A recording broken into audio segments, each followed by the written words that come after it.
Je voudrais vous présenter les 10 viandes les plus riches en matière grasse, les 10 viandes les plus riches en graisse, s'il faut parler terre à terre. C'est en exclusivité sur Nutrition TV.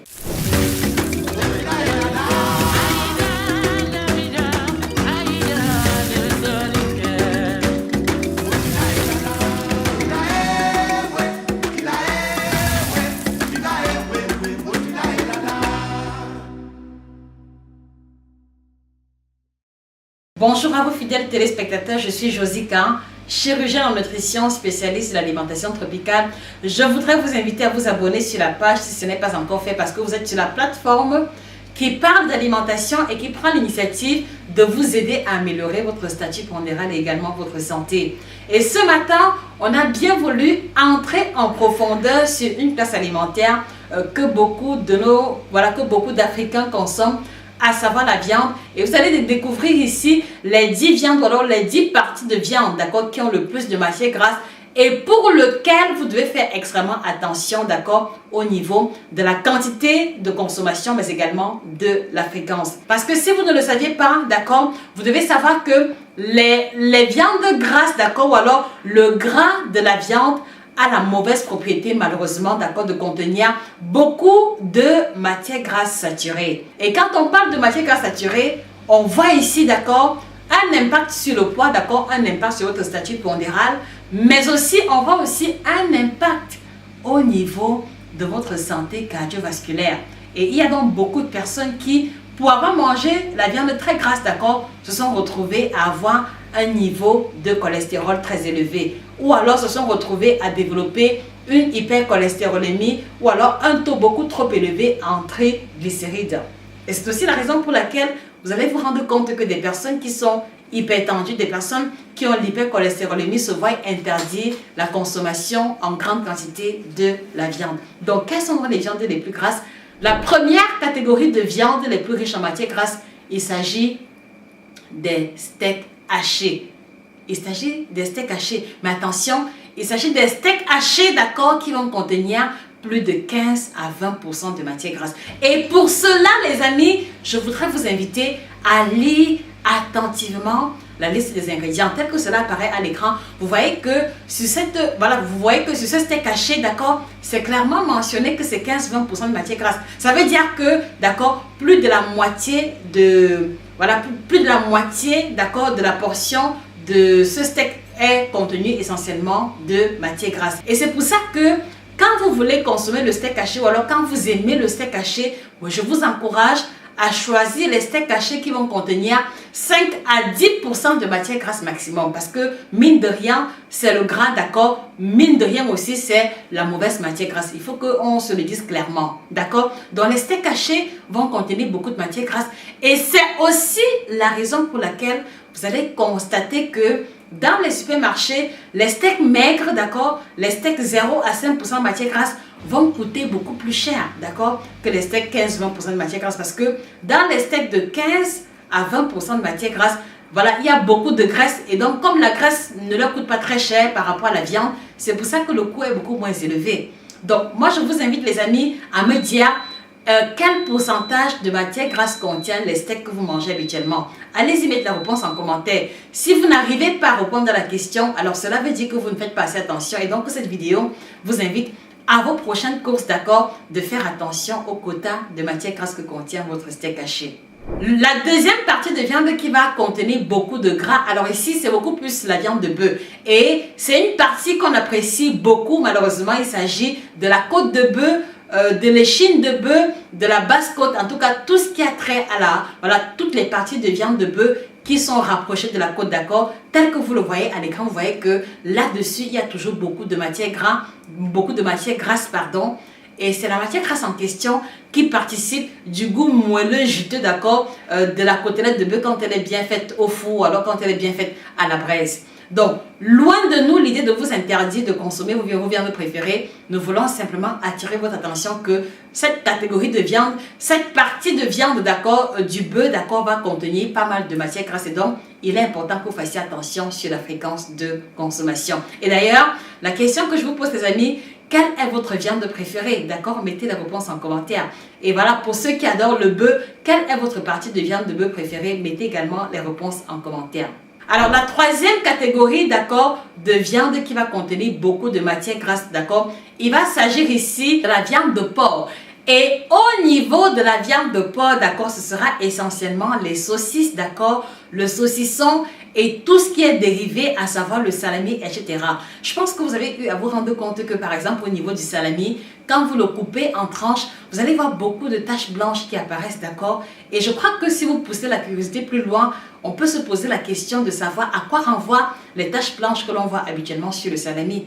Il s'agit essentiellement de la matière grasse. Donc, vous devez savoir que les saucisses, en tout cas, la plupart des saucisses moins chères, ou alors les saucisses qui vont contenir 15 à 20% de matière grasse, à l'exemple des steaks hachés, vont contenir beaucoup de matière grasse à l'intérieur. Alors, pour certains, en ce moment, c'est l'été, donc c'est l'occasion de faire des barbecues. Donc, nous voulons aussi attirer votre attention que même si vous faites des barbecues, même si vous les accompagnez de salade, ne perdez pas de vue que les saucisses, le saucisson, d'accord, salami et tous les dérivés chipolatas, d'accord, vont contenir beaucoup de matière grasse à l'intérieur. Et comme je l'ai dit à l'entame de la vidéo, malheureusement, il ne s'agira pas de la bonne matière grasse. Donc, s'il vous plaît, attention à ce niveau. La quatrième catégorie, on revient encore au niveau de la viande de bœuf. Et ici, il va s'agir d'une partie intéressante. En tout cas, c'est l'une de mes viandes préférées. D'accord, je vous le dis tout de suite. Il s'agit de la langue de bœuf. D'accord, je ne sais pas si vous avez déjà testé la langue de bœuf, mais je trouve le goût juste extraordinaire. Un mélange de moelleux croquant, d'accord, voilà, que moi je trouve très bien quand par exemple on l'a fait cuire avec les épices et qu'on fait griller au four par la suite. En tout cas, c'est l'une de mes viandes préférées. Donc, vous devez savoir que la langue de bœuf, malheureusement, d'accord, va contenir beaucoup de matière grasse à l'intérieur. C'est aussi cela qui participe de son goût assez intéressant et atypique. Donc, vous, alors, à ceux qui adorent la langue de bœuf comme moi, d'accord, ne perdez pas de vue que même si elle appartient à la famille des abats, et qu'en général, on considère les abats comme étant des viandes un peu moins calorifiques. La langue de bœuf particulièrement va en contenir en grande quantité. Donc, la langue de bœuf comme étant une viande qui contient quand même pas mal de matière grasse comparée au filet de bœuf, comparée au faux filet, comparé au jarret par exemple, puisque nous utilisons comme élément de référence, d'accord, les parties les plus maigres qui, comme je l'ai souligné, sont le filet, le faux filet et le jarret. Alors, l'autre catégorie qui ne sera pas des moindres, les amis, il va s'agir d'une viande qui est mais alors hyper grasse, d'accord? Et je pense que ceux qui l'ont déjà mangé peuvent le témoigner. Alors, il s'agit du mouton. Et dans le cas du mouton, permettez-moi de le souligner, il n'y a aucune partie qui est mise à l'écart. D'accord? Donc, la viande de mouton, globalement, va contenir exagérément de matière grasse à l'intérieur.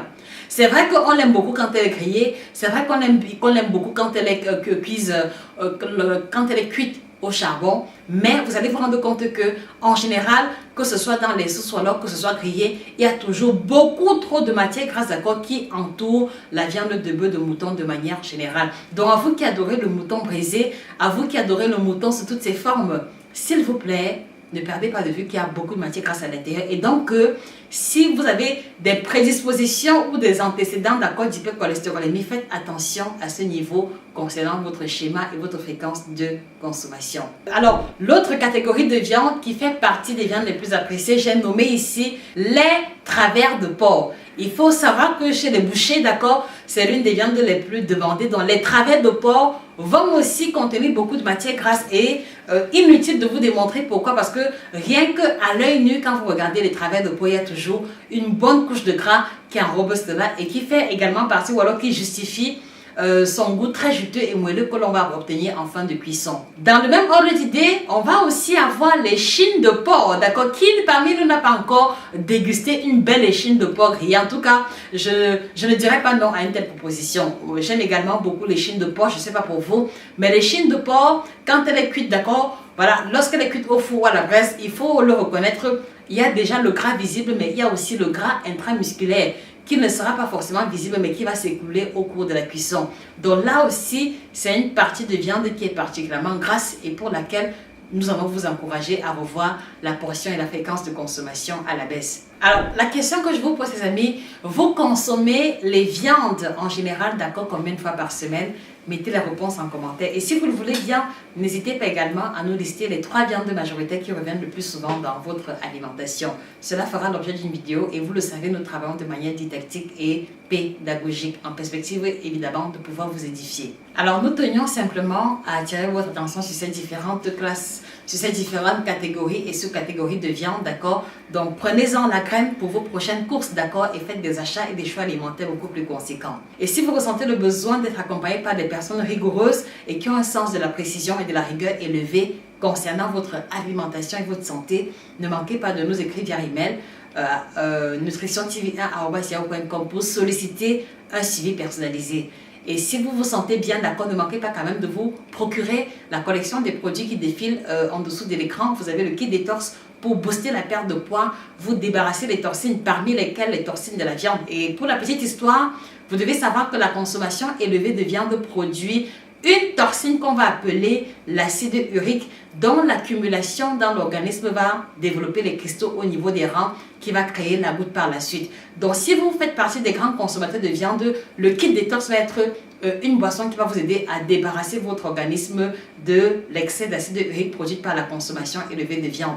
Et parmi les témoignages que nous recevons de la part de nos fidèles consommateurs, il y a beaucoup qui témoignent que les 3-4 premiers jours, quand ils prennent le kit détox, ils font voilà, lorsqu'ils font pipi, les urines sont de coloration très foncée, qui témoignent justement de ces cristaux-là qui sont en train de s'éliminer. Et voilà, au bout de 4-5 jours, les urines deviennent de plus en plus claires. Donc cela peut aussi être le cas pour vous si vous mangez beaucoup de viande. Allez-y vous procurer les différents produits chez nos différents représentants tels que cela apparaît à l'écran. Et ne manquez pas de vous procurer la collection des ouvrages qui apparaît aussi à l'écran, que vous trouverez sur Amazon, à la FNAC et chez les représentants. Je vous remercie de partager cette vidéo massivement aux tantines, aux tontons, aux amis et connaissances qui adorent la viande. Je sais que leur perception et leur niveau de consommation sera amélioré. Sur ce, je vous souhaite de passer une excellente journée et que le bien-être vous accompagne définitivement. C'était votre passionné en alimentation, Josica. À très bientôt pour une autre vidéo aussi intéressante. Au revoir.